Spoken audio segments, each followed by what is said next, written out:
हाय नमस्तुभ्यम हर हर महादेव। बहुत लोगों का ये प्रश्न रहता है, क्या केवल सुबह का समय शाम का समय मंदिर जाने का होता है, इसके सिवाय हम मंदिर नहीं जा सकते। बहुत लोग ये क्वेश्चन करते हैं। महाराज जी बता रहे थे कि क्या सुबह शाम मंदिर जा सकते हैं, पूरे दिन मंदिर नहीं जा सकते हैं। तो सुनिए, एक निवेदन है, आप सबसे कहूँगा, पहले तो मंदिर बताओ कि किस मंदिर में जाने की बात कर रहे हो। आप कौन से देवता के मंदिर में जाने की बात कर रहे हो। आप अगर राजा राम जी के मंदिर में जाने की बात कर रहे हो तो समय पर सुबह जाओ, शाम को जाओ, ठीक है। आप अगर भगवान कृष्ण के मंदिर में जाने की बात कर रहे हो तो सुबह जाओ, शाम को जाओ, जो समय लिखा है उस समय पहुँचो।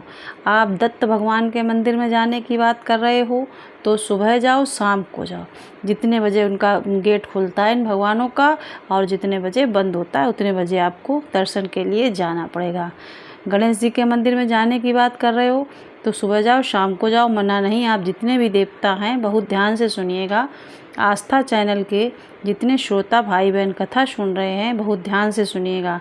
महाराज जी बहुत अच्छी कथा, बहुत सुंदर प्रश्न है। ये कह रहे थे कि मंदिर क्या हम सवेरे और शाम को ही जा सकते हैं। तो आपसे निवेदन है, जिस बेटे ने ये प्रश्न करा है, आजकल के जो नवयुवक बच्चे हैं बहुत अच्छे प्रश्न करते हैं। ऐसा नहीं है, अगर सही उनको जवाब मिलना भी चाहिए।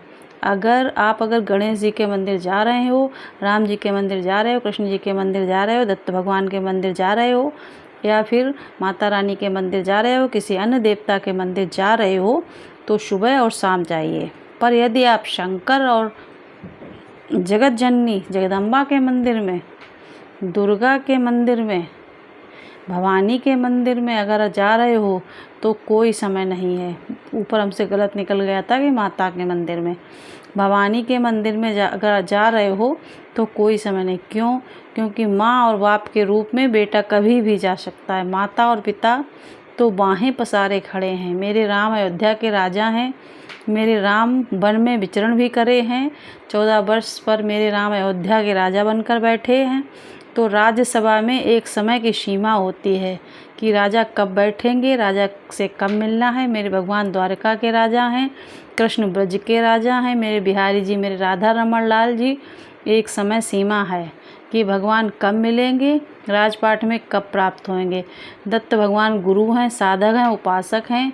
एक गुरु के पास, एक साधक के पास, एक उपासक के पास समय देकर जाना पड़ता है। कहीं वो तब साधना में तो नहीं लगे हैं। बिल्ली रास्ता काट गई, आप किससे पूछें, वो एक ही बात बोलता है, बिल्ली रास्ता काट जाए तो रास्ता बदल दो। अब जाना उधर ही है तो क्या करें। अरे भैया, भविष्य पुराण के अंतर्गत लिखा हुआ है कि बिल्ली राहु का प्रतीक है। आप किसी रास्ते से के लिए जा रहे हो, किसी काम के लिए जा रहे हो, राहु अगर सामने से निकल कर भी चला गया तो भय उत्पन्न ना करिएगा। दिमाग में टेंशन लेकर गाड़ी ड्राइव ना करिए कि बिल्ली रास्ता काट गई। बिल्ली रास्ता काट गई, बिल्ली रास्ता काट गई तो मैं काट के चली जाओ। बिल्ली राहु का प्रतीक है और राहु शंकर की जटा में बैठा है। आपको पहले कथा में कहा था, जब मंथन के समय पर मंथन हुआ तो चंद्र भगवान शिव के पास आकर बोले कि मेरे को राहु ग्रास करने आ रहा है, मैं क्या करूं। शंकर भगवान बोले, काहे को चिंता करता है, मेरी जटा में बैठ जा। शंकर भगवान की जटा पर चंद्रमा आकर विराजमान हो गया। थोड़ी देर बाद राहु आ गए। राहु ने कहा, भोलेनाथ मैं भी आपके साथ रहना चाहता हूँ। भगवान ने कहा, तू भी बैठ जा जटा के अंदर। अब शंकर सबके लिए, बाबा भोलेनाथ जी सबके प्रति हैं। कोई छोटा है, कोई बड़ा, कोई अमीर, कोई गरीब, कोई राक्षस देव, उसको कोई मतलब नहीं। बस वो आया उसमें और शिव ने लिया, तू भी बैठ जा। अब राहु अंदर बैठा और चंद्रमा बाहर बैठा। चंद्रमा को इतना भय लग रहा था राहु से कि चंद्र के पसीने निकल रहे थे। अब वो चंद्र ने जो अमृत पिया था और अमृत का पसीना जब राहु को मिल रहा था, राहु उस पसीने को पीते जा रहा था तो राहु के मुंडे शंकर जी के गले में पड़ते जा रहे थे।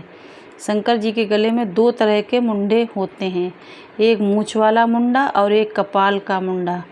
हड्डी का मुंडा, कपाल का तो जो कपाल का मुंडा है वो शंकर जी के गले में भगवान शंकर की अर्धांगिनियों के हैं। और जो मूंछ वाला मुंडा है वो जो राहु अंदर बैठा था उसके जो मुंडे अमृत के कारण कटे हुए मुंडे शंकर जी के गले में पड़े रहे हैं, वो मुंडों की माला शिव जी के गले में, हमारे कपालाधिपति महाकाल के गले में आप दोनों तरह के मुंडे देख सकते हैं।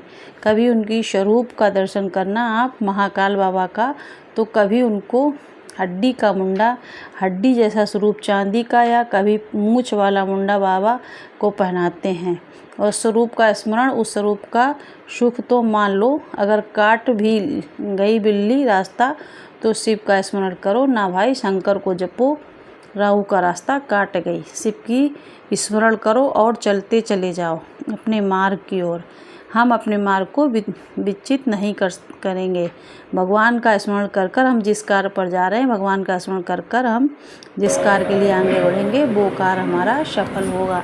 तो महाराज जी ने ये बताया कि किसी भी देवी देवता के मंदिर में जाने के लिए समय निश्चित कीजिए कि कब वो मंदिर खुलता है और कब बंद होता है। नहीं भी जो छोटे मंदिर हैं तो उसमें खुलने बंद होने का कोई समय नहीं, तो वहाँ पे भी पूरे दिन नहीं जाइए, लेकिन भोले बाबा के मंदिर में आप पूरे दिन जाइए। भोले बाबा का मंदिर, अब जैसे माता रानी का मंदिर है तो बंद हो गए, इतने बजे सायन को चलेंगे इतने बजे, लेकिन भोले बाबा को तो, महाकाल बाबा तो 24 घंटे खुले दर्शन देते रहते हैं उनकी। तो हम गए थे उज्जैन महाकाल बाबा, तो हमने देखा कि रात में भी फिर श्रृंगार हुआ, फिर आरती हुई, फिर श्रृंगार हुआ, फिर आरती हुई। हमें लगता है 1-2 घंटे बीच में समय कुछ कन्फर्म नहीं ऐसा है कि जब बंद रहता है, नहीं तो पूरा रात के 12 बजे भी उनका श्रृंगार होता है, 3 बजे भस्म आरती होती है, तो 24 घंटे उनके दर्शन होते रहते हैं। और तो जो भोले बाबा के मंदिर हैं उनमें तब भी होता है कि समय होता है, दिन भर तो खुले रहते हैं कि रात में बंद हो जाते हैं, लेकिन महाकाल बाबा तो 24 घंटे दर्शन देते हैं। तो इसलिए आप भोले बाबा के मंदिर में और माता रानी के मंदिर में कभी भी दर्शन करने जा सकते हो। और जो मंदिर हैं राम भगवान के, कृष्ण भगवान के, ये सब समय से खुलते हैं और समय से बंद होते हैं। ये महाराज जी ने आज जानकारी दी। तो इस जानकारी अच्छी लगे तो कमेंट कीजिए, और हमारे कमेंट बॉक्स में श्री शिवाय नमस्तुभ्यं में हर हर महादेव लिखिए। और कोई कुछ पूछना हो तो आप पूछ सकते हैं। राधे राधे।